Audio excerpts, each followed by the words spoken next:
So guys, we said that now you have diagnosed your Monteggia fracture. So the next thing, so you have done the classification. We said it can be a beta 1, beta 2, beta 3, beta 4, beta classification. And we said that for a Monteggia to be a beta 1 classification, it means that the apex of the fracture must be pointed anterior, and also the dislocation must be pointed anterior as well. If it's pointing posterior, the dislocation, the head is pointing posterior, and also the two fractured bones, the apex is pointing posterior, that's a beta 2. If the dislocation of the head of the radius is pointing laterally, that's a 3. If you've got a fracture of the proximal third of the ulna plus a fracture of the proximal radius with a dislocation, then that's a beta 4. So now we have so we're talking about now the complications of this fracture. So, and we're still talking about the neurovascular. So this is the humerus, this is the olecranon process, and that's the head of the radius. So the issue with this structure is the posterior cord comes down and forms a radial nerve which runs in that groove, radial groove, runs and comes anteriorly. As it comes, at that point, the cubital fossa, it enters the cubital fossa, and it splits into the deep radial and the superficial. The deep radial, as it enters the interosseous membrane, it becomes the posterior interosseous nerve. This is the nerve that is very important when we assess these patients, the posterior interosseous nerve. So we need to know, how do you examine for the posterior interosseous nerve? So let's say vascular, and let's say neurology. So with the vascular, in limb fractures, upper limb fractures especially, if you palpate the radial artery and the ulna and do capillaries on each finger, you are most likely not to make any mistakes in terms of the missing an injury to the arteries. So even though the fracture might be more towards the radial artery, still do it's not gonna, it doesn't take a long time. So normally with these fractures, I normally do neurovascular vascular examinations of both of these arteries and then the capillaries. And another thing that's very important, compare the sides, because you might feel that the pulse is faint on the affected side, and yet the patient has faint pulse. They are the same, like the volume, they've got the same volume. So you need to check the other side as well. If the pulse now, because to really say if patient's pulse is faint, it means you must have compared with the other side, because that faint, your faint might be the abnormal, but you cannot tell that unless you also palpate the other side. Because if it's full, this side is like a strong full volume pulse, and then this side you come and then it's like down there, then you can start to say, okay, the pulses are faint, or even they are diminished if they are not there. And then coming to the big part, the neurology. So with the neurological examination, because there are two nerves there that needs to be, the first one is the radial nerve. The radial nerve is likely to be injured with the fractures of the humerus, the radial nerve itself. So which means if someone who's got a fracture of the humerus, we need to comment on the radial nerve. And we cannot comment if we don't know what it supplies. So the motor part of the radial nerve is triceps extension. Is an extension of, it supplies the triceps, the head of the triceps. So if you can, so it's elbow extension. Sorry about that. It's elbow extension. So if a patient can do elbow extension, that's the first thing that you will say. Patient is able to do a full elbow extension. So by saying that, someone knows that you are checking for the radial, or you can just write the radial and say patient able to do an extension of the elbow. And then that's the motor. And then we've got another motor would be as it goes posterior. So you can also assess if you've got, so it supplies the posterior compartment, which is the extensors. So a patient who's got a radial nerve injury will have a wrist drop. They'll have a wrist drop. They won't be able to extend their wrist. So comment on the wrist,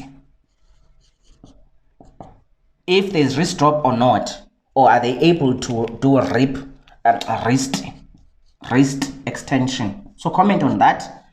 Then I don't think there's anything. The last part, the sensory part, also you can just do it. The radial nerve supplies the first web space. First web space, just the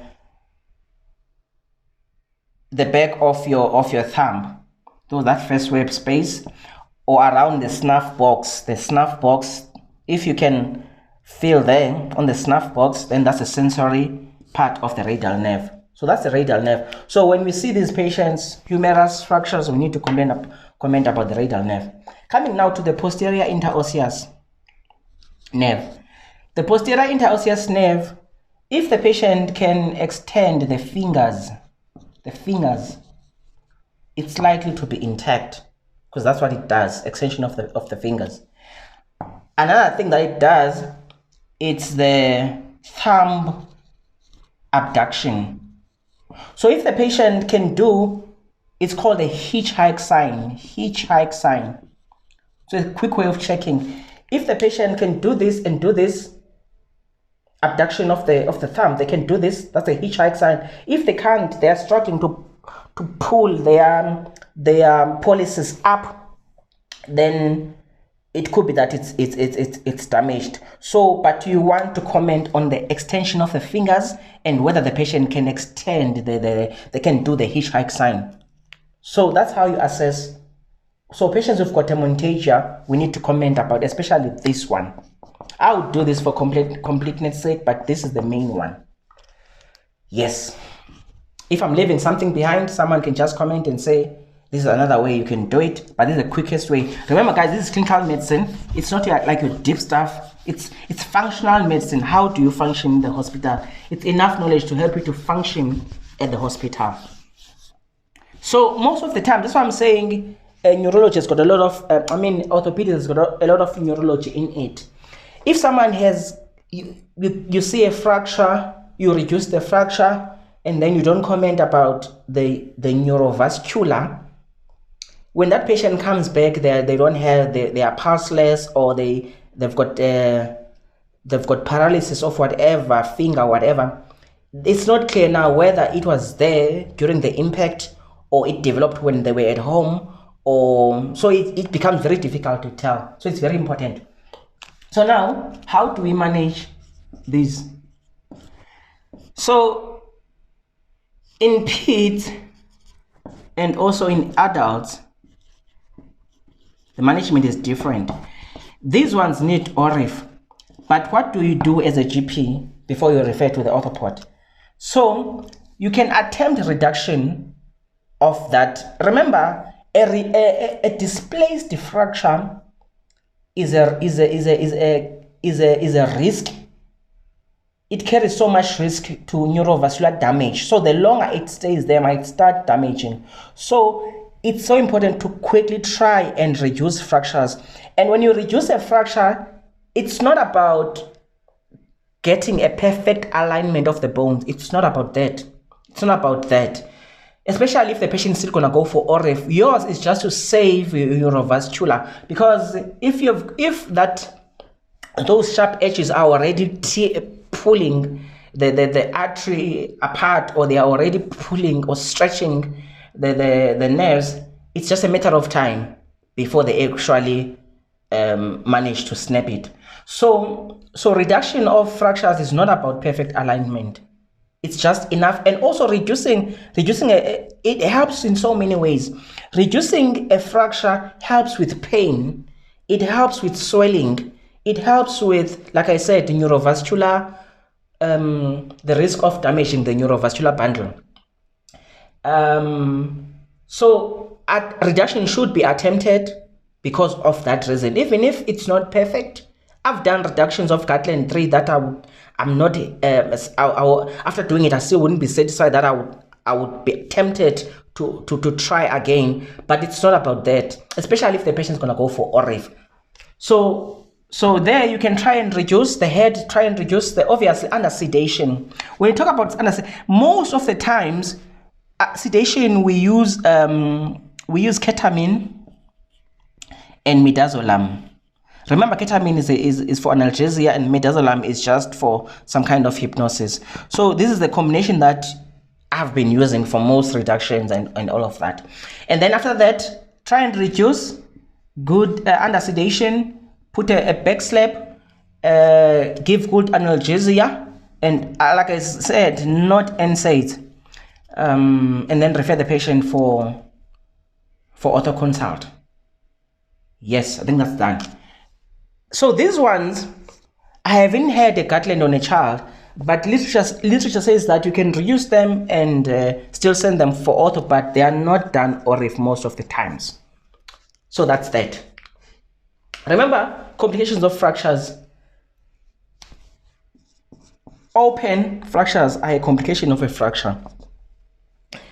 Non-union complication. Neurovascular bundle complication.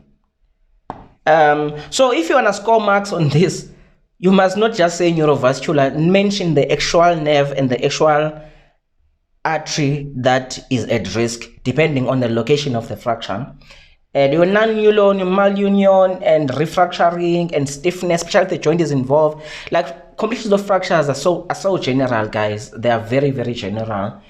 They become specific here and there, but most of the times it's non-union, malunion, non-union, malunion. They can be open, stiffness of the joint afterwards, compartment syndrome, things like that. So those are the complications. So guys, I think we're done now with Monteggia. I hope I have covered enough for you guys to function. Thank you.